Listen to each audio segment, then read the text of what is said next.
Bonjour à tous. Le pape François en Océanie pour la première fois, le changement de nom de la Fondation Abbé Pierre après de nouvelles révélations sur son fondateur et un temps de prière à Saint-Omer après l'incendie d'une église. C'est aujourd'hui dans SIC, la sélection de l'info catholique.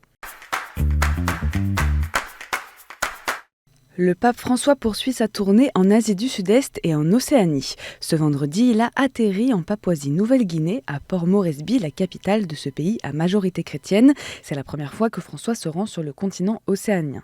Les jours qui ont précédé, le Saint-Père était en Indonésie, où l'islam est la religion majoritaire, et plus précisément à Jakarta. Sa rencontre avec le grand imam de la mosquée Istiklal, troisième plus grande mosquée du monde, a été un des temps forts de sa visite. Il a béni le tunnel de l'amitié reliant la mosquée à la cathédrale catholique et a signé avec le grand imam une déclaration commune prônant le refus du fondamentalisme et la recherche de l'amitié entre les religions. Il a clôturé son étape par une messe célébrée dans le stade Gelora Bung Karno de Jakarta, pour laquelle près de 86 000 tickets ont été distribués.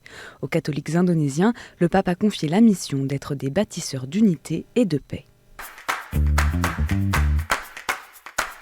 17 nouveaux témoignages mettent en cause l'abbé Pierre, notamment pour des agressions sexuelles sur jeunes filles mineures, des actes qui auraient été commis entre les années 1950 et 2000. Ces nouvelles accusations s'ajoutent aux 7 déjà connues et rendues publiques en juillet dernier par le rapport d'enquête du cabinet EGAE, cabinet qui avait été missionné par la Fondation en février après la réception d'un témoignage.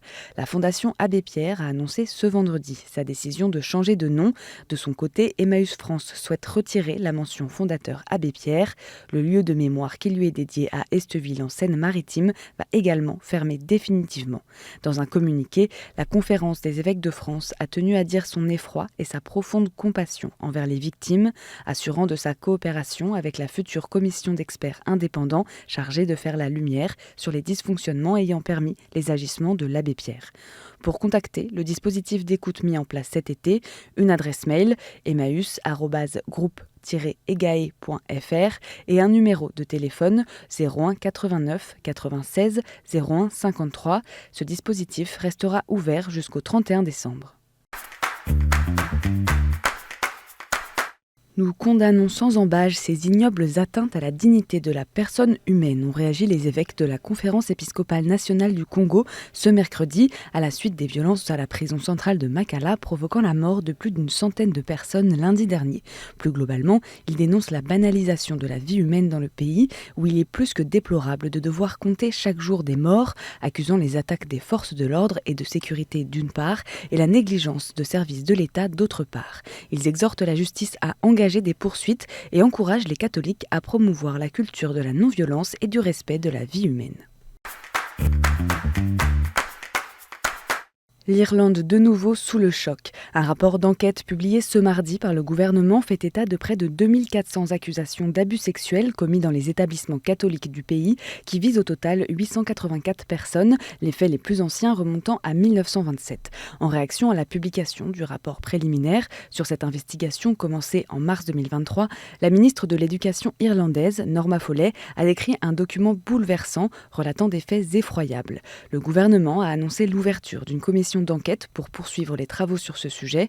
De son côté, l'association des dirigeants des missionnaires et religieux d'Irlande, qui représente les ordres religieux irlandais, s'est dit profondément désolée et a assuré vouloir pleinement coopérer dans l'enquête.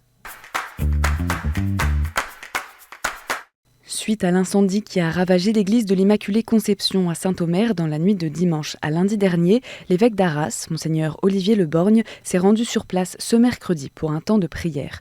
De nombreuses personnes se sont rassemblées sur la place de la Guerre, dont notamment le maire de la ville, François Decoster.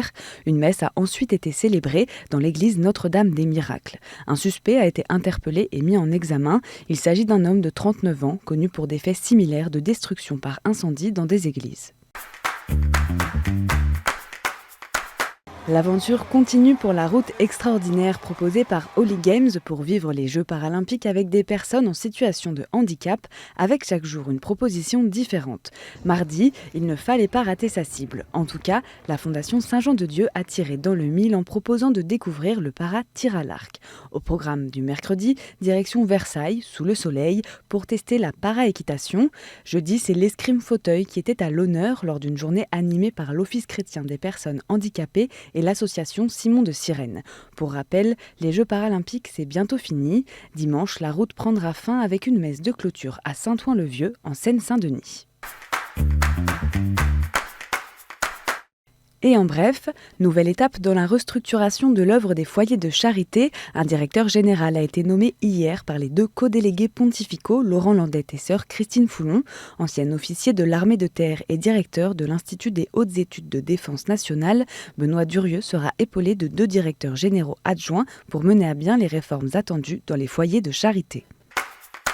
Cette semaine, le diocèse de Saint-Brieuc et Tréguier était en pèlerinage à Lourdes. Mercredi matin, les costarmoricains avaient revêtu leur tenue traditionnelle pour participer à l'Eucharistie en la basilique Saint-Pie X de Lourdes.